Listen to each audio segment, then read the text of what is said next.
రేపటి నుంచి మీ ఇద్దరి మధ్య ఏ గొడవ జరిగినా ఆ గొడవ వల్ల నా పరువు పోయినా గుర్తెట్టుకో, నీ బతుకు నా చేతిలో చాతపడి బొమ్మేరో.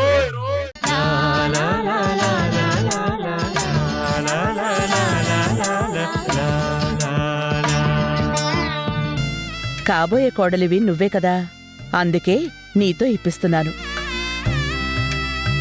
ఈ సాంప్రదాయం నీకు తెలియాలి కదా. వెళ్ళు.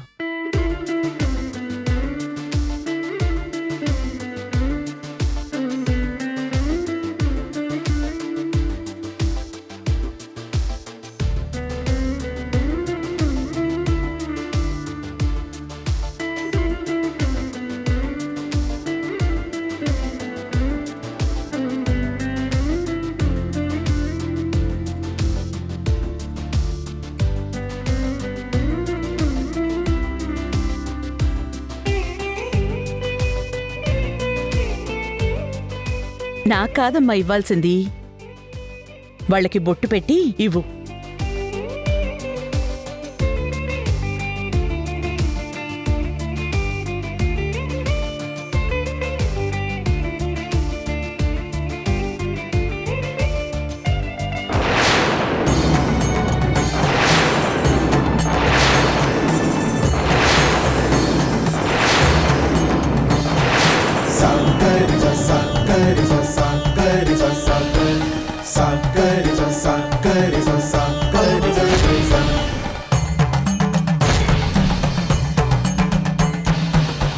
లక్ష్మి, పెళ్లి కోసం ఇచ్చిన తొలి పట్టు చీరని చేజార్చుకోకూడదని తెలీదా?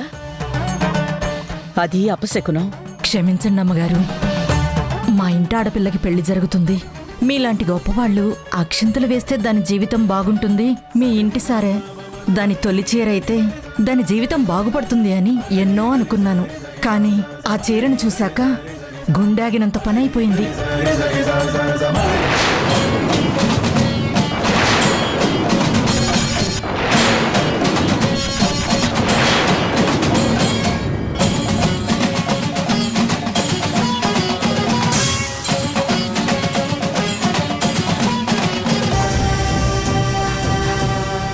అయ్యగారు, ఎక్కడికి అయ్యగారు? బొబ్బిలి, నేను వెళ్ళి నా కూతురిని తీసుకొస్తాను.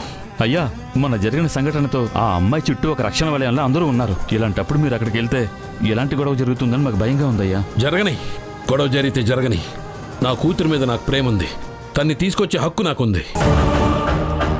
బొబ్బిలి వంశమే కాదు, ఏ కోర్టుకు వెళ్ళినా సరే నేనే గెలుస్తాను. అందుకే నా కూతురు నేను తీసుకొచ్చి తీరుతాను. మీ ధైర్యం గురించి మాకు సందేహం లేదయ్యా, కానీ వాళ్ళ మట్టి మీద బలం వాళ్ళకే ఉంటుంది కదా. వాళ్ళు అనుకున్నది చేయాలనుకుంటారు, కాబట్టి మీకేం జరుగుతుందని భయం మాకుంటుందయ్యా.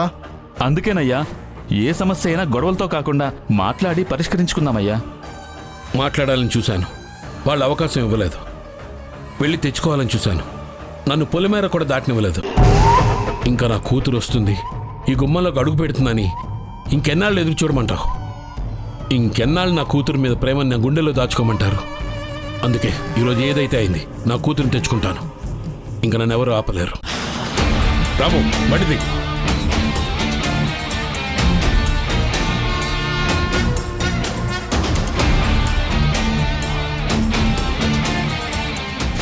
త్వరగా వెళ్ళమంటే అర్థం కాదా?